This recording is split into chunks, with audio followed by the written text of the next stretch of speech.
Sing Sing, in my opinion, is one of the best movies of the year and is a definite must-watch if you haven't seen it yet, so let's talk about this thing. Now, as always, if you want to see what I gave this movie out of 10, head over to my shorts, TikTok or Instagram, and check out my one-take movie review on this movie. But without further ado, let's talk about Sing Sing.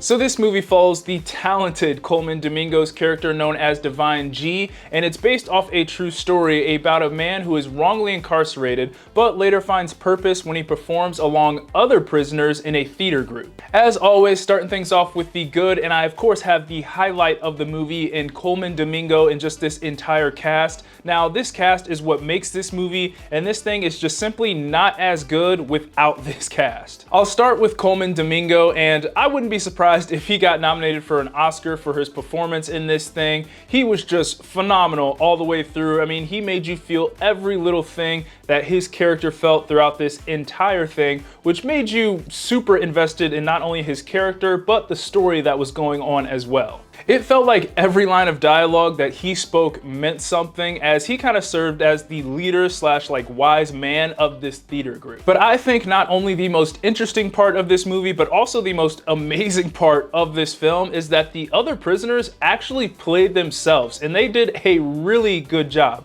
especially Clarence Macline, aka Divine Eye. For this being his first time acting on screen, he did a phenomenal job. And low-key, he is kind of the secret star of this movie. Him and Colman Domingo had great chemistry on screen, and really some of the best parts of this movie came from scenes when it was just them two talking back and forth with one another. Clarence Macline even said himself that it was a little bit of an adjustment to perform for a camera instead of a live audience, but when watching this movie, you couldn't tell because he really did a super good job in this film. Having all the prisoners play themselves in this movie, I think, was the coolest part about this thing, and it just made this thing feel more authentic and real overall. Plus, it helps that all the prisoners had great performances as well. Next up for the good, I have the dialogue, and as I said before with Colman Domingo, it felt like every word that was said meant something in this movie. It didn't feel like there were any scenes in this film where they just kind of had like throwaway dialogue. They were constantly digging into our characters' thoughts and minds and moving the story forward with every word that was said, and that just made each scene feel important in their own way. Then you add that on with some of the line delivery we got from the cast, and it just didn't feel like a single word was wasted in this thing.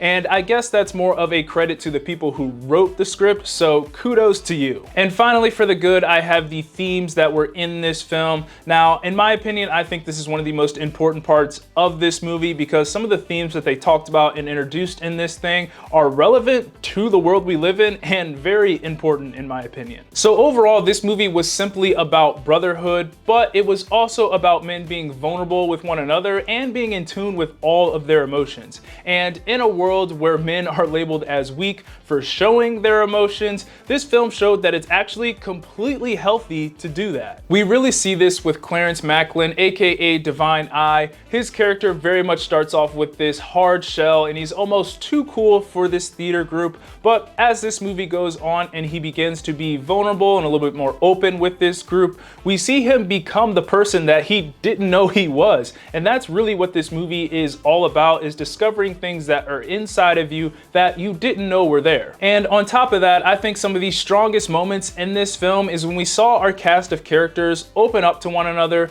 man to man, and not only be seen as strong for doing so, but also be cheered for it as well. And that's something that definitely doesn't happen in the world we live in. So that's why I thought these themes were so important, and they were so well utilized in this film as well. Next up, getting into the so-so, and the only thing I have here is that I do wish we got to know the side characters a little bit more. Now, this movie does focus mainly on Colman Domingo and Clarence Macline's character, so we don't really get to spend a lot of time outside of the theater group with the other side characters. And outside of a few brief moments where we kind of got to know them on a surface level of who they were, we really didn't get to know them all that well, and I thought they were all super cool characters, so I just wish we got to expand on who they were were just a little bit more. And don't get me wrong, there was still enough there to get me to care about them, but I also do feel like there was some potential for me to be more invested in the story by also getting to know the side characters a little bit more. And finally, getting into the bad. Now, there really wasn't much bad in this movie at all, so this will be pretty brief, but if I had to pick something, I would have liked to spend a little bit more time outside of the theater club, and by that I mean I would have liked to spend a little bit more time on what their lives were like in jail while they were doing this theater club. We do explore this more in the beginning and a little bit more with our main characters, but as this movie goes on, it definitely focuses more on the theater group, and then every now and then we cut back to like a short scene in the jail to see how their life is going there. Now, this isn't that big of a deal. At the end of the day, this movie is still phenomenal, but for me personally, I think it would have been cool to maybe compare and contrast their theater group life with their jail life just a little bit more. But overall, this is still one of the best movies of the year in my opinion. It's led by great performances and explores important themes while also making you feel good in the process. So yes, this movie is a must watch. Those are my thoughts on Sing Sing. Be sure to let me know what you thought of the movie down in the comments, and as always, be sure to like, subscribe, comment, get your Eazy Apparel at shopeasyapparel.com. God bless, and I'll see you guys later. Peace.